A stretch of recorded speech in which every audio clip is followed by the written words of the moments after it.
Hello നമസ്കാരം. അപ്പോൾ ഞാൻ ഇന്ന് പറയാൻ പോകുന്നത് നാളത്തെ എപ്പിസോഡിൻ്റെ സ്റ്റോറി ആട്ടോ. അപ്പോൾ നമ്മുടെ ബാലചന്ദ്രൻ എല്ലാ കാര്യങ്ങളും മനസ്സിലാക്കിയേക്കാണ്, പൂർണ്ണമായിട്ടും മനസ്സിലാക്കിയേക്കാണ്. ഇതുവരെ ഇത്തിരി സംശയം മാത്രമേ ഉണ്ടായിരുന്നുള്ളൂ. ഇപ്പോൾ ഫോണിലൂടെ, മുത്തശ്ശിയുടെ ഫോണിലെ കോൾ റെക്കോർഡിങ്സ് കേട്ടതിലൂടെ എല്ലാ കാര്യങ്ങളും മനസ്സിലാക്കിയേക്കാണ്. അദ്ദേഹത്തിന് ഭയങ്കരമായിട്ട് പാവം തോന്നും കേട്ടോ അലീനയോട്. അല്ലെങ്കിൽ അങ്ങനെ ഡോറ് തുറന്ന് നോക്കുമ്പോൾ അലീന അവിടുത്തെ ജോലികളൊക്കെ ചെയ്യുന്നതാണ് കാണുന്നത്. ടേബിളൊക്കെ ക്ലീൻ ചെയ്യുന്നത് കാണുമ്പം ബാലചന്ദ്രൻ അലീനെ തന്നെ ഇങ്ങനെ നോക്കി നിൽക്കുന്നുണ്ട്. എന്തൊക്കെ സഹിച്ചു ഈ കുട്ടി, എന്നിട്ടും ഇവിടെ തന്നെ നിൽക്കുന്നില്ലേ, അതും ആരോടും പറയാതെ. എങ്ങാനും പറഞ്ഞിരുന്നെങ്കിൽ എന്താകുമായിരുന്നു ഇവിടുത്തെ അവസ്ഥ, അതൊക്കെ ബാലചന്ദ്രൻ ഓർക്കുന്നുണ്ട് കേട്ടോ. അങ്ങനെ അലീന ചെയ്യുന്ന ഓരോ ജോലിയും ഇങ്ങനെ നോക്കിക്കൊണ്ടിരിക്കുകയാണ് ബാലചന്ദ്രൻ. ആ സമയത്താണ് അലീന ബാലചന്ദ്രൻ സാർ ഇങ്ങനെ നോക്കി നിൽക്കുന്നത് കാണുന്നത് കേട്ടോ. അങ്ങനെ അദ്ദേഹം റൂമിൻ്റെ പുറത്തേക്ക് വന്നിട്ട് ഇങ്ങനെ നോക്കി നിൽക്കുകയായിരുന്നു. അപ്പം അലീന ഇങ്ങനെ നോക്കി ചിരിക്കുന്നുണ്ട്. അപ്പോൾ ബാലചന്ദ്രൻ അടുത്തേക്ക് ചെല്ലുന്നുണ്ട് അലീനയുടെ. എന്നിട്ട് ചോദിക്കുന്നുണ്ട്, ഇങ്ങനെയൊക്കെ ഒരുപാട് ജോലിയൊന്നും ചെയ്യണ്ട, മുറിവിന് റെസ്റ്റ് കൊടുക്കണം, ആ മുറിവ് ഉണങ്ങിയിട്ടില്ല, അതിൻ്റെ സ്റ്റിച്ച് ഉണങ്ങിയിട്ടില്ല എന്ന് പറയുമ്പോൾ ഒരുപാടൊന്നും ജോലി ചെയ്യുന്നില്ല എന്ന് അലീന പറയണം. അപ്പോൾ ബാലചന്ദ്രൻ ചോദിക്കുന്നുണ്ട്, അന്ന് ശരിക്കും എന്താണ് സംഭവിച്ചത്? ഞാൻ ശരിക്കും ചോദിക്കണമെന്ന് എപ്പോഴും വിചാരിക്കും, പക്ഷേ പിന്നെ നീ പറഞ്ഞല്ലോ അത് വയറ്റത്ത് കത്രിക തന്നെ കുത്തി കയറിയതാണെന്നുള്ളത്. പക്ഷേ അത് തന്നെയാണോ സത്യം? അതിലെന്തെങ്കിലും കുഴപ്പമുണ്ടോ? അല്ലെങ്കിൽ നീ കള്ളം പറഞ്ഞതാണോ? നിന്നെ ആരെങ്കിലും ഉപദ്രവിക്കാൻ ശ്രമിച്ചതാണോ എന്നൊക്കെ ഇങ്ങനെ ചോദിക്കുമ്പോൾ അലീന ആകെ ഷോക്കാവുകയാണ്. അലീന പറയുന്നുണ്ട്, ഇല്ല സാർ, എൻ്റെ കയ്യിൽ നിന്ന് അബദ്ധത്തിൽ കത്രിക വയറ്റത്ത് കൊണ്ടത് തന്നെയാണ് എന്ന് പറയണേ. അല്ല, എനിക്കൊരു സംശയം, താൻ ആരെയോ രക്ഷിക്കാൻ ശ്രമിക്കുന്നത് പോലെ, അതുകൊണ്ടാണ് ഞാൻ ചോദിച്ചത് എന്ന് ബാലചന്ദ്രൻ ചോദിക്കുമ്പം അലീന ഒന്ന് പതറിപ്പോകുന്നുണ്ട് കേട്ടോ. അപ്പോൾ അലീന പറയുന്നുണ്ട്, അങ്ങനെയൊന്നുമില്ല സാർ, ശരിക്കും ആ കസേര ഇട്ട് കയറിയപ്പോൾ ഇങ്ങനെ കത്രിക കൊണ്ടതാണ് എന്ന് പറയുന്നത്. അപ്പോൾ അതിന് നീ എവിടെയാണ് കസേര ഇട്ട് കയറിയത് എന്ന് ചോദിക്കുമ്പോൾ ഞാൻ രോഹിത്തിൻ്റെ റൂമിൽ എന്ന് പറയണേ. അപ്പോൾ ബാലചന്ദ്രൻ ഒന്ന് ചിരിക്കുന്നുണ്ട്. രോഹിത്തിൻ്റെ റൂമിലോ? രോഹിത്തിൻ്റെ റൂമിൽ നീ കത്രിക തട്ടി വീണെങ്കിൽ നീ എങ്ങനെ സ്റ്റെയർ കേസിൻ്റെ താഴെ കിടക്കുക? അപ്പോൾ അലീന പറയുന്നുണ്ട്, ഞാനത് കൈ കൊണ്ട് ഇങ്ങനെ പൊത്തി പിടിച്ചിട്ട് മെല്ലെ മെല്ലെ ഇറങ്ങി വന്നായിരുന്നു, താഴെ എത്തിയപ്പോഴാണ് എനിക്ക് ഒട്ടും പറ്റൂലാതായത് എന്ന് പറയണേ.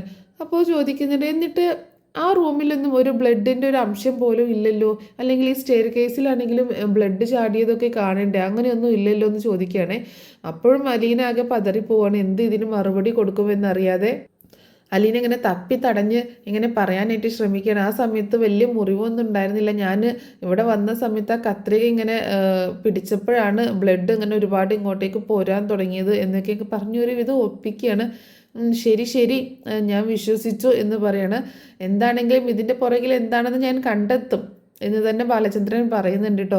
ആ സമയത്ത് അലീന ആകെ വിഷമിച്ച് പോവുകയാണ്. ഇനി എങ്ങാനും ബാലചന്ദ്രനെ അറിഞ്ഞിട്ടാണോ ചോദിക്കുന്നത്, എന്തെങ്കിലും ഡൗട്ട് ഉണ്ടോ, എന്തെങ്കിലുമൊക്കെ സൂചന കിട്ടിയിട്ടുണ്ടോ എന്നൊക്കെ ഇങ്ങനെ ചിന്തിക്കുകയാണ് അലീന. അങ്ങനെ ബാലചന്ദ്രൻ പിന്നീട് ഊണൊക്കെ കഴിഞ്ഞതല്ലേ, റെസ്റ്റൊക്കെ കഴിഞ്ഞ് പോകുന്നുണ്ട് കേട്ടോ. ജോലി സ്ഥലത്തേക്ക് തന്നെ പോകുന്നുണ്ട് ബാലചന്ദ്രൻ. പിന്നീട് കാണിക്കുന്നത് ബബിത സ്കൂൾ വിട്ട് വരുന്ന കേട്ടോ. ബബിത കോളേജ് വിട്ടിട്ട് ബബിതയും കൃഷ്ണയൊക്കെ സ്കൂളൊക്കെ വിട്ട് വരുന്നുണ്ട്. കൃഷ്ണ വന്ന ഉടനെ അലീനയുടെ അടുത്ത് വന്നിട്ട് അലീനയുടെ വിശേഷങ്ങളൊക്കെ ചോദിക്കുന്നുണ്ട് കേട്ടോ. അലീനയ്ക്ക് ഇവിടെ ഒരുപാട് ജോലി ചെയ്തോ ചേച്ചി, ഞാൻ പറഞ്ഞതല്ലേ ചേച്ചിയോട് ജോലിയൊന്നും വല്ലാണ്ട് ചെയ്യരുത് എന്ന്, അങ്ങനെയുള്ള കാര്യങ്ങളൊക്കെ നിർദ്ദേശങ്ങളൊക്കെ കൊടുക്കുന്നുണ്ട്. ബബിതയാണെങ്കിൽ അലീനയെ നോക്കിക്കൊണ്ട് ബബിതയ്ക്ക് എന്തോ ഒരു കുഴപ്പമുള്ളതുപോലെ ഫീൽ ചെയ്യുന്നുണ്ട് കേട്ടോ. ബബിത പെട്ടെന്ന് മുകളിലേക്ക് കയറി പോവുകയാണ്. പിന്നീട് അലീന മക്കൾക്കുള്ള ഫുഡൊക്കെ എടുത്ത് കൊടുക്കുന്നുണ്ട്. കൃഷ്ണ വന്ന് ചായ കുടിക്കുകയൊക്കെ ചെയ്യുന്നുണ്ട് കേട്ടോ. അങ്ങനെ പിന്നീട് കാണിക്കുന്നത് മുത്തശ്ശിയുടെ അടുത്ത് നിൽക്കുന്ന അലീനയാണ്. മുത്തശ്ശി അലീനയായിട്ട് സംസാരിക്കുന്നതാണ്. മുത്തശ്ശി ചോദിക്കുന്നുണ്ട്, ബബിതയും കൃഷ്ണയൊക്കെ വന്നോ എന്ന് ചോദിക്കുമ്പോൾ അവർ വന്നു മുത്തശ്ശി എന്ന് പറയാണ്. ബബിതയ്ക്ക് ഇപ്പോഴും നിന്നോട് ദേഷ്യമാണോ എന്ന് ചോദിക്കുമ്പോൾ ബബിത എപ്പോഴും എന്നോട് അങ്ങനെ തന്നെയല്ലേ, എന്നോട് സംസാരിക്കാറൊന്നും ഇല്ലല്ലോ എന്ന് പറയുമ്പോൾ നീ ഹോസ്പിറ്റലിൽ നിന്ന് വന്നിട്ട് അവളൊന്നും ചോദിച്ചില്ലേ നിന്നോട് എന്ന് ചോദിക്കുകയാണ് മുത്തശ്ശി. ബബിത എന്നോട് അങ്ങനെയൊന്നും സംസാരിക്കാറില്ല മുത്തശ്ശി എന്ന് പറയുകയാണേ. അപ്പോൾ നമ്മുടെ കൃഷ്ണമോൾ എൻ്റെ അനിയത്തിക്കുട്ടിയല്ലേ, അവൾ എൻ്റെ എല്ലാ കാര്യത്തിനും എൻ്റെ പുറകെ തന്നെയുണ്ട്. എനിക്ക് എന്താവശ്യം ഉണ്ടെങ്കിലും അവൾ ചെയ്തുതരും. എന്നെക്കൊണ്ട് ജോലിയൊന്നും ചെയ്യാൻ സമ്മതിക്കത്തില്ല കിച്ചണിൽ, അവൾ വന്നിട്ട് ചെയ്യും. മാഡം പറയും എന്നോട് ജോലി ചെയ്യാൻ, കൃഷ്ണമോൾ പറയും എന്നോട് ജോലി ചെയ്യേണ്ടെന്ന്. അങ്ങനെയാണ് ഇപ്പം മുന്നോട്ട് പോയിക്കൊണ്ടിരിക്കുന്നതെന്ന് പറയാണ്. അവളല്ലെങ്കിലും നല്ല കൊച്ചാണ്, അവൾക്ക് ഭയങ്കര സ്നേഹമാണ്. ബാലചന്ദ്രൻ്റെ സ്വഭാവം അവൾക്ക് കിട്ടിയേക്കുന്നത്. ആരോടും വാശിയും ദേഷ്യവും വൈരാഗ്യവും അങ്ങനെ ഒന്നുമില്ല. ബബിത വൈജയെ പറിച്ചു വെച്ചേക്കുകയാണ്, അതേ സ്വഭാവമാണ് കിട്ടിയേക്കുന്നത് എന്ന് പറയുമ്പോൾ അലീന പറയുന്നുണ്ട്, എനിക്ക് ആരുടെ സ്വഭാവമാണാവോ കിട്ടിയേക്കുന്നതെന്ന് ചോദിക്കുകയാണ്. നിനക്ക് ആരുടെ സ്വഭാവമാണ് കിട്ടിയേക്കുന്നതെന്നോ? എന്താ നീ അങ്ങനെ ചോദിച്ചേ? അല്ല, ഞാൻ ചുമ്മാ പറഞ്ഞതാണ്. എൻ്റെ അമ്മയുടെ സ്വഭാവം അല്ലാന്ന് എനിക്ക് മനസ്സിലായി. അതെങ്ങനെ നിനക്ക് മനസ്സിലായി? അതൊക്കെ എനിക്ക് മനസ്സിലായി. ഇനി എൻ്റെ അച്ഛൻ്റെ സ്വഭാവമാവോ അതും എനിക്ക് അറിയത്തില്ല എന്നൊക്കെ ഇങ്ങനെ പറയാണ് അലീന. നീ എന്തൊക്കെ ഈ പറയണത്? ഒന്ന് തെളിച്ച് പറയാമെന്ന് പറയുമ്പോൾ ഞാനൊന്നും പറഞ്ഞില്ല മുത്തശ്ശി, ഞാൻ ചുമ്മാ ഇങ്ങനെ വട്ട് പറഞ്ഞുകൊണ്ടിരിക്കുകയാണ് മുത്തശ്ശി, അത് കാര്യമാക്കണ്ടെന്ന് പറയാണ് അലീന.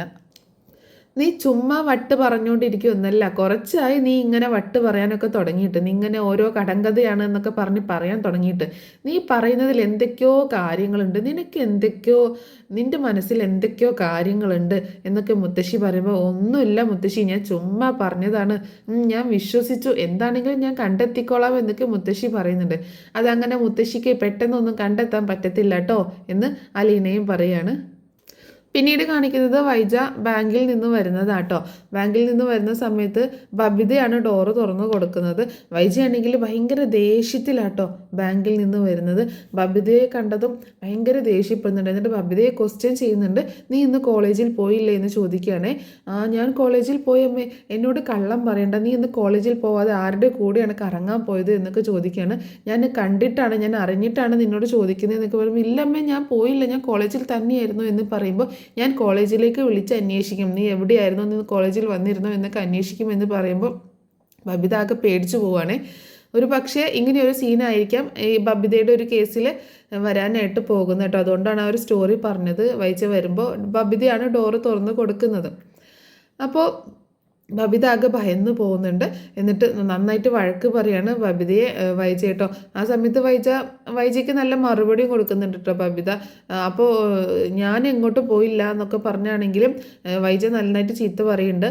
നീ പോകുന്നത് കണ്ടിട്ടാണ് ഞാൻ പറയുന്നത്, നീ ക്ലാസ് കട്ട് ചെയ്തുകൊണ്ട് ആരുടെ കൂടെ കറങ്ങാൻ പോയത്, എവിടെയാണ് കറങ്ങാൻ പോയത്, എന്നിട്ട് ക്ലാസ് കഴിയുന്ന സമയത്ത് കയറി വരികയും ചെയ്യുന്നത് എന്നൊക്കെ പറഞ്ഞ് നന്നായിട്ട് വഴക്ക് പറയുന്നത്. ആ സമയത്ത് അലീനയും അങ്ങോട്ടേക്ക് വരുന്നുണ്ട് കേട്ടോ. അപ്പോൾ അലീന ഇവരുടെ സംസാരം കേട്ടിട്ട് ഇങ്ങനെ മിണ്ടാതെ നിൽക്കുകയാണ്. അപ്പോൾ ബബിതയ്ക്കാണെങ്കിൽ കൂടുതൽ നാണക്കേട് തോന്നുകയാണ്. അമ്മ ഇങ്ങനെ വേലക്കാരിയുടെ മുന്നിൽ വെച്ചിട്ടല്ലേ ബബിതയെ വഴക്ക് പറയുന്നത്. അത് കേട്ടപ്പോൾ ബബിതയ്ക്ക് ദേഷ്യം വരുന്നുണ്ട്. ബബിത അമ്മയോട് തർക്കിക്കാൻ നിൽക്കുന്നുണ്ടെങ്കിലും ബബിതയ്ക്ക് നല്ല വഴക്ക് കൊടുക്കുകയാണ് വൈജ. ഇനി മേലിലെങ്ങാനും ഇത് ആവർത്തിച്ചിട്ടുണ്ടെങ്കിലാണ് കോളേജിൽ വിടുന്നത് പഠിക്കാനാണ്, പഠിക്കാൻ പോയിട്ടുണ്ടെങ്കിൽ പഠിക്കണം, അല്ലാതെ കണ്ടവന്മാരുടെ കൂടെ കറങ്ങി നടക്കലല്ല എന്നൊക്കെ പറഞ്ഞിട്ട് നന്നായിട്ട് വഴക്ക് പറയുന്നുണ്ട് കേട്ടോ. അപ്പോൾ അലീന ഇതൊക്കെ കേട്ടുകൊണ്ട് നിൽക്കുന്ന കൃഷ്ണമോളും ഉണ്ട് അവിടെ. അപ്പോൾ വൈജ പറയുന്നുണ്ട്, അച്ഛൻ ഇങ്ങോട്ട് വരട്ടെ, ഞാൻ ശരിയാക്കി തരാം എന്നൊക്കെ പറയുമ്പോൾ ബബിതയ്ക്ക് പേടിയാവും കേട്ടോ. അമ്മേ സോറി, ഇനി ഒരിക്കലും ഇങ്ങനെ ഉണ്ടാവത്തില്ല, ഒരിക്കലും ഇനി ഇങ്ങനെ ഞാൻ ക്ലാസ് കട്ട് ചെയ്ത് പോകത്തില്ല എന്നൊക്കെ പറഞ്ഞിട്ട് ബബിത വൈജയുടെ കാല് പിടിക്കുകയൊക്കെ ചെയ്യുന്നുണ്ട്. അതായത് സോറി പറയുന്നുണ്ട്. അങ്ങനെ പിന്നീട് വൈജ അവൾക്കൊരു വാണിയും കൊടുത്തിട്ട് പോവുകയാണ്. അപ്പോൾ അലീന ഒന്നിങ്ങനെ നോക്കുകയും ചെയ്യുന്നുണ്ട് കേട്ടോ. പിന്നെ അലീന അവിടെ നിന്ന് കിച്ചണിലേക്ക് തന്നെ പോകുന്നുണ്ട്. പിന്നീട് അന്ന് രാത്രിയിൽ നമ്മുടെ രേവതിക്കുട്ടി അലീനയെ വിളിക്കുന്നുണ്ട് കേട്ടോ. അലീനയെ ഫോൺ ചെയ്യുന്നുണ്ട്. അപ്പോൾ മുത്തശ്ശിയുടെ ഫോണിലേക്കാണ് വിളിക്കുന്നത്. അപ്പോൾ അലീനയും രേവതിക്കുട്ടിയായിട്ട് ഇങ്ങനെ സംസാരിക്കുന്നുണ്ട്. മുത്തശ്ശിയുടെ റൂമിൽ നിന്ന് തന്നെയാണ് സംസാരിക്കുന്നത്. രാത്രി ആയതുകൊണ്ട് പുറത്തൊക്കെ ആൾക്കാരുണ്ടല്ലോ, അപ്പോൾ അങ്ങോട്ടൊന്നും പോവാതെ മുത്തശ്ശിയുടെ റൂമിൽ നിന്ന് തന്നെയാണ് സംസാരിക്കുന്നത്. അപ്പോൾ രേവതിക്കുട്ടി അലീനയുടെ സുഖവിവരങ്ങളൊക്കെ അന്വേഷിക്കുകയാണ്. മുറിവ് ഉണങ്ങിയൊന്നും, വേദനയുണ്ടോ, ജോലിയൊക്കെ ഒരുപാട് ചെയ്യുന്നുണ്ടോ എന്നൊക്കെ ചോദിക്കുകയും, ജോലി ഒരുപാടൊന്നും ചെയ്യണ്ട എന്ന് പറയുകയും ചെയ്യുന്നുണ്ട് കേട്ടോ. അപ്പോൾ അലീന പറയുന്നുണ്ട്, ഇല്ല ഒരുപാടൊന്നും ജോലി ചെയ്യുന്നില്ല, ചെറുതായിട്ടൊക്കെ ചെയ്യുന്നുള്ളൂ, മാഡം എന്നോട് ചെയ്യാനൊക്കെ പറയും, സാറും കൃഷ്ണമോളും അതിനൊന്നും സമ്മതിക്കത്തില്ല എന്ന് പറയാണ് അലീന. ആ സമയത്ത് രേവതിക്കുട്ടി ചോദിക്കുന്നുണ്ട്, എന്തായി ചേച്ചി, അവിടെ ആരെങ്കിലും അറിഞ്ഞോ, ചേച്ചി ആരോടെങ്കിലും പറഞ്ഞോ, ബാലചന്ദ്രൻ സാറിനോടോ മാഡത്തിനോടൊക്കെ കാര്യങ്ങൾ പറഞ്ഞോ എന്നൊക്കെ ചോദിക്കുകയാണ് രേവതിക്കുട്ടി. അപ്പോൾ അലീന പറയുന്നുണ്ട്, ഇല്ല ഞാൻ ആരോടും ഒന്നും പറഞ്ഞിട്ടില്ല, പക്ഷേ ബാലചന്ദ്രൻ സാറിന് എന്തൊക്കെയോ സംശയങ്ങളുണ്ടെന്ന് തോന്നുന്നു എന്ന് പറയണം. അപ്പോൾ ഇത് കേട്ടിട്ട് മുത്തശ്ശി ഞെട്ടിപ്പോവാട്ടോ. എന്ത് സംശയം, എന്ത് കാര്യത്തിൽ, എന്തിനെക്കുറിച്ച് ഇവളിങ്ങനെ പറയുന്നത് എന്നിങ്ങനെ ചിന്തിക്കുകയാണ്. അലീനയാണെങ്കിലും മുത്തശ്ശി ഉള്ളത് ഓർക്കാതെ ഇങ്ങനെ പറഞ്ഞുകൊണ്ടിരിക്കുക കേട്ടോ രേവതിക്കുട്ടിയോട്. അപ്പോൾ അങ്ങനെ പറഞ്ഞ സമയത്താണ് അലീനയ്ക്ക് ഓർമ്മ വന്നത്, അയ്യോ മുത്തശ്ശി ഇവിടെ ഉണ്ടല്ലോ എന്നുള്ള കാര്യം. ബാലചന്ദ്രൻ സാറിന് എന്തൊക്കെയോ സംശയങ്ങളുണ്ടെന്ന് പറഞ്ഞില്ലേ, അത് പറഞ്ഞപ്പോഴാണ് ഇങ്ങനെ സംശയം തോന്നുന്നത് മുത്തശ്ശിക്ക് കേട്ടോ. അപ്പോൾ അലീനയ്ക്കും മുത്തശ്ശി ഇവിടെ ഉണ്ടല്ലോ എന്നുള്ളൊരു ചിന്ത വരുന്നത്. ആ സമയത്ത് അലീന ആക്കൊന്ന് പതറി പോകുന്നുണ്ട്. എന്നിട്ട് രേവതിക്കുട്ടി വീണ്ടും ചോദിക്കുന്നുണ്ട്, എന്നിട്ട് ചേച്ചി പറയുന്നില്ലേന്ന് ചോദിക്കുമ്പോൾ, പറയണം മോളെ, പറയാം, സമയം വരട്ടെ, ഞാൻ അവനോട് സംസാരിച്ചിട്ടുണ്ട്, അവന് എന്നോട് പറഞ്ഞു ആ ഫോണ് എടുത്ത് വെള്ളത്തിലിട്ടു എന്നാണ് പറഞ്ഞത് എന്നൊക്കെ പറയാട്ടോ. പിന്നീട് ശബ്ദം താഴ്ത്തിയാണ് സംസാരിക്കുന്നത്. അത് ഹരി ഒരു വെള്ളത്തിലേക്ക് എടുത്ത് എറിഞ്ഞു എന്നാണ് പറഞ്ഞത് എന്ന് പറയാണ് അലീന. അയ്യോ, മമ്മിയുടെ ഫോണായിരുന്നില്ലേ, ആ ഫോൺ ആ ദുഷ്ടന്മാരെ നശിപ്പിച്ചോ എന്ന് ചോദിച്ച് വിഷമിക്കുകയാണ് രേവതിക്കുട്ടി. അതേ മോളെ, മമ്മിയുടെ ഫോണായിരുന്നു, അത് അവരെ നശിപ്പിച്ചു എന്നൊക്കെ പറയണം. അങ്ങനെ ശരി മോളെ, എന്നാൽ നീ വെച്ചോ, ഞാനേ മുത്തശ്ശിക്ക് മരുന്ന് കൊടുക്കട്ടെ എന്നൊക്കെ പറഞ്ഞിട്ട് അലീന പിന്നെ ഫോൺ വെക്കുന്നുണ്ട് കേട്ടോ. അങ്ങനെ അതിന് ശേഷം തിരിഞ്ഞു നോക്കുമ്പോഴാണ് മുത്തശ്ശി അലീനയെ തന്നെ നോക്കി നിൽക്കുന്നത് കാണുന്നത്. അപ്പോൾ അലീന ആകെ ഷോക്കായി പോവാണ്. അപ്പോൾ മുത്തശ്ശി ചോദിക്കുന്നുണ്ട്, നീ എന്താ കൊച്ചെ ഫോണിലൂടെ പറഞ്ഞത്, നിൻ്റെ ഫോണിന് എന്ത് പറ്റി, നീ ബാലചന്ദ്രൻ എന്തിനെക്കുറിച്ച് സംശയം ഉണ്ടെന്നാണ് നീ പറഞ്ഞത് എന്നൊക്കെ ചോദിക്കുകയാണേ. അപ്പോൾ അലീന ആകെ പതറിപ്പോവാണ്. അത് മുത്തശ്ശി, അതില്ലേ വേറൊന്നുമില്ല, പ്രത്യേകിച്ചൊന്നുമില്ല എന്നൊക്കെ പറയുമ്പോൾ, എൻ്റെ കൊച്ചെ നീ എന്നോട് എന്തൊക്കെയോ ഒളിക്കുന്നുണ്ട്, എന്താ ഉണ്ടായതെന്ന് എന്നോട് പറഞ്ഞാൽ നിനക്ക് എന്താ കുഴപ്പം, ഞാനല്ലേ നിനക്ക് എല്ലാത്തിനും സപ്പോർട്ടായിട്ട് നിൽക്കുന്നത് എന്ന് പറയാട്ടോ. മുത്തശ്ശി, എനിക്ക് മുത്തശ്ശിയോട് പറയണമെന്നൊക്കെ ഉണ്ടായിരുന്നു, പക്ഷേ ഞാനിനി അത് വലിയൊരു ഇഷ്യൂ ആക്കണ്ടെന്ന് വിചാരിച്ചിട്ടാണ് പറയാഞ്ഞത് എന്ന് പറയുമ്പോൾ, എന്നാലും കൊച്ചെ ഞാൻ അറിയാതിരുന്നാൽ എങ്ങനെയാണ്, നിനക്ക് എന്താ പറ്റിയതെന്ന് ഞാനെങ്കിലും അറിയണ്ടേ, നിനക്ക് ഞാൻ മാത്രമല്ലേ ഉള്ളൂ ഇവിടെ ഒരു സപ്പോർട്ട്, നിനക്ക് ഞാനല്ലേ ഏറ്റവും കൂടുതൽ സപ്പോർട്ട് തരുന്നത്, അപ്പം നിനക്ക് എന്താ സംഭവിച്ചതെന്ന് ഞാൻ അറിയണ്ടേ, മനു എന്നോടല്ലേ ചോദിക്കുക എന്നൊക്കെ പറയണം മുത്തശ്ശി. നിനക്ക് സൗകര്യം ഉണ്ടെങ്കിൽ നീ പറ, അല്ലെങ്കിൽ എനിക്ക് കേൾക്കണ്ട എന്ന് പറയുമ്പോൾ അലീന ഉണ്ടായ സംഭവങ്ങളൊക്കെ മുത്തശ്ശിയോട് പറയാട്ടോ. എല്ലാം കേട്ടിട്ട് മുത്തശ്ശിക്ക് ആകെ വിഷമമാവാണ്. എൻ്റെ കൊച്ചെ, നീ ഇതൊക്കെ എങ്ങനെ സഹിച്ചു എന്ന് ചോദിക്കുകയാണ് മുത്തശ്ശി. എങ്ങനെ നിനക്ക് അവന്മാരോട് ക്ഷമിക്കാൻ തോന്നി എന്ന് ചോദിക്കുകയാണ് മുത്തശ്ശി.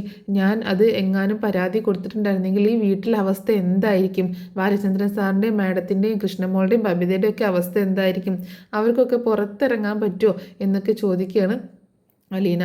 അപ്പം അത് കേട്ടപ്പോൾ മുത്തശ്ശിക്ക് അതും ശരിയാണെന്ന് തോന്നുകയാണ്. എന്നാലും മോളെ, നിനക്കതൊന്നും നോക്കണ്ടല്ലോ, നിൻ്റെ ആരും അല്ലല്ലോ എന്ന് പറയുമ്പോൾ, എൻ്റെ അച്ഛനും എൻ്റെ അമ്മയും എൻ്റെ സഹോദരങ്ങളും ആണ് മുത്തശ്ശി, അതുകൊണ്ടാണ് ഞാൻ അങ്ങനെ. നീ എന്താ കൊച്ചേ പറയുന്നത്, വീട്ടിൽ ജോലിക്ക് നിൽക്കുന്ന ഒരു പെൺകുട്ടിയല്ലേ നീയാണോ അവരെ അച്ഛനും അമ്മയൊക്കെ ആയിട്ട് കാണുന്നതെന്ന് പറയുമ്പോൾ, എൻ്റെ അമ്മയെ പിന്നെ അമ്മയായിട്ടല്ലേ കാണാൻ പറ്റൂ, അച്ഛനെ അച്ഛനായിട്ടല്ലേ കാണാൻ പറ്റൂ, എൻ്റെ അനുജത്തിമാരും അനുജനും അല്ലേ, അങ്ങനെ തന്നെയാണ് ഞാൻ കാണുന്നത് മുത്തശ്ശി, എനിക്ക് അതിൽ നിന്നൊരു മാറ്റം വരുത്താൻ പറ്റില്ല, അതുകൊണ്ടാണ് ഞാൻ അവനോട് ക്ഷമിച്ചത്. അത് മാത്രമല്ല, ബാലചന്ദ്രൻ സാറിനെയും മാഡത്തെയും അതുപോലെ കൃഷ്ണമോളെയും ബബിതയും ഒക്കെ ഓർത്ത്, മനുവേട്ടനെയും ഒക്കെ ഓർത്താണ് ഞാൻ ക്ഷമിച്ചത്. മുത്തശ്ശിക്ക് നാണക്കേടല്ലേ ഇതെങ്ങാനും പുറം ലോകം അറിഞ്ഞിട്ടുണ്ടെങ്കിൽ എന്ന് ചോദിക്കുകയാണ്. അതൊക്കെ ശരിയാണ് മോളെ, പക്ഷേ എന്നാലും ഇല്ല മുത്തശ്ശി, അത് കഴിഞ്ഞു, ഇനി അതിനെപ്പറ്റി സംസാരിച്ചിട്ട് കാര്യമില്ല. ഞാൻ മനുവേട്ടനോടെല്ലാം പറഞ്ഞിട്ടുണ്ടായിരുന്നു, ഹോസ്പിറ്റലിൽ വെച്ച് തന്നെ ഞാൻ പറഞ്ഞതൊക്കെ കള്ളമാണെന്ന് മനുവേട്ടൻ മനസ്സിലാക്കിയിട്ടുണ്ടായിരുന്നു. അങ്ങനെ മനുവേട്ടൻ സത്യം അറിഞ്ഞിട്ടുണ്ട്. ഇപ്പോൾ സാറിന് എന്തൊക്കെയോ സംശയം ഉണ്ടെന്ന് തോന്നുന്നു, സാർ എന്നോട് അതിനെ വെച്ച് ഒരു മുന്നെ വെച്ചൊക്കെ സംസാരിച്ചു എന്ന് പറയാണ്. അപ്പോൾ നിനക്ക് പറയാൻ പാടില്ലേ, ബാലചന്ദ്രനോട് ഇങ്ങനെ സത്യം പറഞ്ഞൂടെ എന്ന് ചോദിക്കുമ്പോൾ, സത്യം പറയണമെന്നുണ്ട്, പക്ഷേ ഇനി അതൊരു വലിയ ഇഷ്യൂ ആക്കി എടുക്കുമോ എന്നുള്ളൊരു പേടിയാണ്. അന്ന് തന്നെ റൂബിയെ വിളിച്ചുകൊണ്ട് ഈ വീട്ടിലേക്ക് വന്നില്ല, ഒരു പെങ്കൊച്ചിനെ വിളിച്ചുകൊണ്ട് രോഹിത് വീട്ടിലേക്ക് വന്ന സമയത്ത് തന്നെ രോഹിത്തിനെ ഒരുപാട് തല്ലി സാറ്. അപ്പം ഈ ഒരു ഇഷ്യൂ ഉണ്ടാകുമ്പോഴും എന്തൊക്കെ ഇവിടെ കാണിച്ചു കൂട്ടുന്നതെന്ന് പറയാൻ പറ്റില്ല. പിന്നീട് അച്ഛനും മോനും തമ്മിൽ കൂടുതൽ ശത്രുതയൊക്കെ വന്നാലോ, അതൊക്കെ ഭയന്നാണ് മുത്തശ്ശി ഞാനിങ്ങനെ പറയാതെ മടിച്ചു നിൽക്കുന്നത് എന്ന് പറയണം. എന്നാലും മോളെ, നീ ഒരുപാട് അനുഭവിച്ചല്ലേ, നീ ഒരുപാട് പേടിച്ചു പോയില്ലേ എന്നൊക്കെ ചോദിക്കുമ്പോൾ, സാരമില്ല മുത്തശ്ശി, അതൊക്കെ കഴിഞ്ഞ് ഇപ്പം ഒരു കുഴപ്പമില്ലാതെ ഞാൻ തിരിച്ചു വന്നില്ലേ എന്ന് പറയണം. മുത്തശ്ശി അവളുടെ കൈ പിടിച്ചുകൊണ്ട് ഉമ്മ വെച്ചിട്ട് ഇങ്ങനെ കരയാണ് ചെയ്യുന്നത് കേട്ടോ. പിന്നീട് കാണിക്കുന്നത് പിറ്റേ ദിവസത്തെ ഒരു സീനാണ്. പിറ്റേ ദിവസം രാവിലെ തന്നെ വൈജ ബാങ്കിലേക്കൊക്കെ പോകുന്നുണ്ട് കേട്ടോ. അതുപോലെ മക്കളൊക്കെ സ്കൂളിലേക്കൊക്കെ പോവുകയാണ്. ആ സമയത്താണ് മനു വരുന്നത് കേട്ടോ. അപ്പം മനു വീണ്ടും വരികയാണ് വീട്ടിലേക്ക്. മനു വരുന്ന സമയത്ത് അലീനയ്ക്ക് ഭയങ്കര സന്തോഷമാവുന്നുണ്ട്. അപ്പോൾ അലീന ഡോറ് തുറക്കുമ്പോൾ മനുവിനെ കാണുമ്പോൾ തന്നെ ഭയങ്കരമായിട്ട് ചിരിക്കുന്നുണ്ട്. പക്ഷേ മനുവിൻ്റെ മുഖത്ത് അത്ര വലിയ ചിരിയൊന്നുമില്ല. എന്നാലും ഗുഡ് മോർണിംഗ് ഒക്കെ പറഞ്ഞ് വീട്ടിലേക്ക് കയറി വരികയാണ്. അങ്ങനെ മുത്തശ്ശിയുടെ അടുത്തൊക്കെ പോയി സംസാരിക്കുകയും ഒക്കെ ചെയ്യുന്നുണ്ട്. ആ സമയത്താണ് വൈജ പോകുന്നത്. വൈജ പോയതിന് ശേഷം മനുവിനെ വിളിച്ച് ബാലചന്ദ്രൻ സംസാരിക്കുക കേട്ടോ. അപ്പോൾ ബാലചന്ദ്രൻ സംസാരിക്കുന്ന സമയത്ത് ബാലചന്ദ്രൻ മനുവിനോട് ചോദിക്കുന്നുണ്ട്, എന്താണ് ശരിക്കും അലീനയ്ക്ക് സംഭവിച്ചത് എന്നുള്ള കാര്യത്തെക്കുറിച്ച് സംസാരിക്കുകയാണ്. അപ്പോൾ ഒരു കത്രിക എടുത്ത് കാണിച്ചു കൊടുക്കുന്നുണ്ട്. ഈ കത്രികയാണ് അലീനയുടെ വയറ്റിൽ കുത്തി കയറിയത് എന്ന് പറയാം കേട്ടോ. അപ്പോൾ മനു അതിങ്ങനെ നോക്കുന്നുണ്ട്. എന്നിട്ട് പറയുന്നുണ്ട്, ഈ കത്രിക എൻ്റെ കത്രികയായിരുന്നു, ഞാൻ യൂസ് ചെയ്തിരുന്ന കത്രികയായിരുന്നു, ഇത് എനിക്ക് വേണമെന്ന് പറഞ്ഞിട്ട് രോഹിത്ത് എടുത്തു കൊണ്ടുപോയ കത്രികയാണ്, ഇത് രോഹിത്തിൻ്റെ റൂമിലിരുന്ന കത്രികയാണ്, ഈ കത്രികയാണ് അലീനയുടെ വയറ്റിൽ കുത്തി കയറിയത് എന്ന് പറയണം. ആണോ അങ്കിളെ എന്നൊക്കെയുള്ള രീതിയിൽ ഇങ്ങനെ ചോദിക്കുമ്പോൾ മനു വല്ലാണ്ട് എന്നെ പൊട്ടനാക്കാൻ നോക്കണ്ട, നിനക്ക് എല്ലാ കാര്യങ്ങളും അറിയാമെന്ന് എനിക്കറിയാം, ഇപ്പോൾ ഏകദേശം കാര്യങ്ങളൊക്കെ എനിക്കും മനസ്സിലായിട്ടുണ്ട്, അതുകൊണ്ട് എന്നോടൊന്നും മറച്ചു വെക്കാൻ നിൽക്കണ്ട എന്ന് പറയണം. അത് കേട്ടപ്പോൾ മനു ഇത്തിരി ഷോക്കാവുന്നുണ്ട് കേട്ടോ. അങ്ങനെ പിന്നീട് ബാലചന്ദ്രൻ പറയുന്നുണ്ട്, എന്നാലും അവന്മാർക്ക് എങ്ങനെ തോന്നി അവളോട് ഇങ്ങനെയൊക്കെ ചെയ്യാൻ എന്നുള്ള രീതിയിൽ സംസാരിക്കുകയാണ്. അപ്പോൾ മനുവിന് മനസ്സിലാവുകയാണ് എല്ലാ കാര്യങ്ങളും ബാലചന്ദ്രൻ മനസ്സിലാക്കിയിട്ടുണ്ട് എന്ന് മനസ്സിലാവുക കേട്ടോ. അപ്പോൾ ഇനി അതൊക്കെ കഴിഞ്ഞു അങ്കിളെ, ഇനി അതിനെപ്പറ്റി സംസാരിക്കേണ്ട, പക്ഷേ അങ്ങനെ വിട്ടാൽ പറ്റില്ലല്ലോ അവരെ എന്ന് പറയുമ്പോൾ രോഹിത്തിനുള്ളതാണ് ഇനി കൊടുക്കാനുള്ളത്, ഹരിക്ക് ഞാൻ നന്നായിട്ട് കൊടുത്തിട്ടുണ്ട്, ഇനി ഹരി ഭാഗത്തേക്ക് വരത്തില്ല എന്ന് പറയാണ്. ഇനിയിപ്പോൾ അവൻ ഇങ്ങോട്ടേക്ക് വന്നാലും ഞാൻ അവൻ ഈ വീട്ടിലേക്ക് കയറ്റാൻ പോകുന്നില്ല എന്ന് ബാലചന്ദ്രൻ പറയുന്നിട്ടുണ്ടോ. ഇനി ഈ വീട്ടിലേക്ക് അവൻ കയറുന്നത് എനിക്കൊന്ന് കാണണം എന്ന് പറയണം. അങ്ങനെ മനു പറയുന്നുണ്ട്, രോഹിത്തിന് അങ്കിള് തന്നെ ഒരു വാണിംഗ് കൊടുക്കണം, ഞാൻ സംസാരിക്കാമെന്ന് വിചാരിച്ചതാണ്, സംസാരിച്ച് വരുമ്പോൾ ഇനി എന്നോടെങ്ങാനും താൻ ആരാ എന്നോട് ഇങ്ങനെയൊക്കെ സംസാരിക്കാൻ, എൻ്റെ വീട്ടിൽ വന്നിട്ട് ഇറങ്ങിപ്പോ എന്നൊക്കെ പറഞ്ഞു കഴിഞ്ഞാൽ പിന്നെ എനിക്ക് ഇങ്ങോട്ടേക്ക് കയറി വരാൻ പറ്റില്ലെങ്കിലേ പിന്നെ ഈ വീടിൻ്റെ പടി ഞാൻ ചവിട്ടില്ല, പക്ഷേ എനിക്ക് ഇങ്ങോട്ടേക്ക് വന്നേ പറ്റുള്ളൂ, ഇവിടെ അലീനയുണ്ട്, മുത്തശ്ശിയുണ്ട്, അതുകൊണ്ട് എനിക്കിനിപ്പോൾ അവനോട് ഞാൻ സംസാരിക്കാൻ നിൽക്കുന്നില്ല, അപ്പോൾ അങ്കിള് തന്നെ അവനോട് സംസാരിക്കണം, അവനൊരു വാണിംഗ് കൊടുക്കണം എന്ന് മനു പറയുകയാണ്.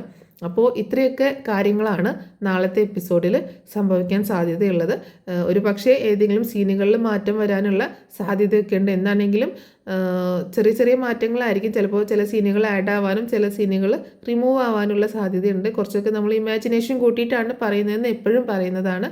അപ്പോൾ ഈ സ്റ്റോറി ഇഷ്ടമായിട്ടുണ്ടെങ്കിൽ സപ്പോർട്ട് ചെയ്യാൻ മറക്കരുത്, ലൈക്ക് ചെയ്യാനും ഹൈപ്പ് എന്ന ഓപ്ഷൻ ക്ലിക്ക് ചെയ്യാനും മറക്കരുത് കേട്ടോ. അപ്പോൾ നെക്സ്റ്റ് വീഡിയോയിൽ കാണാം. Thanks for watching.